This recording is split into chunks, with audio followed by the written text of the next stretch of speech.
You said that a harmless man is not a good man. A good man is a very dangerous man who has that under voluntary control. How should people become more dangerous?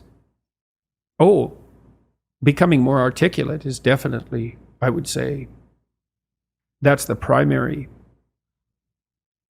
array of weapons.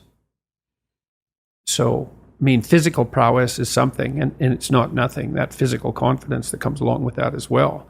But the same thing replicated at the level of the ability to communicate and to think, that's a way broader field of battle and opportunity. Part of the reason that rap artists are so popular, especially among disaffected young men, black and white alike, because they're unbelievably articulate. Like, they have this incredible verbal prowess. It's unbelievably attractive, and it's associated with genuine artistic and redemptive activity, often focusing on something that's approximately the voice of the underclass, let's say. We went to a comedy club, Tammy and I, in New York, the Comedy Cellar. It's a great comedy club. And the last comic was an English guy, and he was not particularly physically prepossessing, and he made a lot of jokes about that, and it was quite funny. And then he divided the audience into 5 sections, and he asked each section to toss up a topic, just to yell out a topic.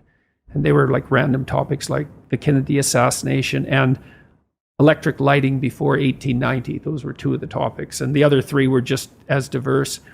And then he put on some beats, and he did about an 8-minute rap. With every verse rhymed, and he tied the whole thing together at the end and ended at the end of the music, all spontaneously. It was unbelievable. And that's logos, man. That's the redemptive power of the logos right there. The magic word, the sacred word. It's just manifesting itself on stage. There's something very impressive. Something about that does feel dangerous as well. Not in a, I need to be concerned and this should be contaminated and walled off, but in a way that you think that person has so much competence that it's flowing out of them. And you almost feel competent by being around them. So, but you certainly feel competent by appreciating it. Yeah. Right? Because it speaks to the part of you that is capable of appreciating such things. You think, wow, that's really something. That's an amazing display. That's an amazing thing to see. Amazing, right? A very interesting word, amazing. And you're trapped, and you're trapped by the charisma of that. And that charisma, that's not nothing. That's a signal of something redemptive occurring. That accounts for virtually all of the attraction of hip hop and rap. It's the articulated voice of the struggling but worthy underclass. I suppose that's a good way of putting it. But those who are alienated from their rightful place. And so that verbal prowess is one of the ways they struggle up towards the light.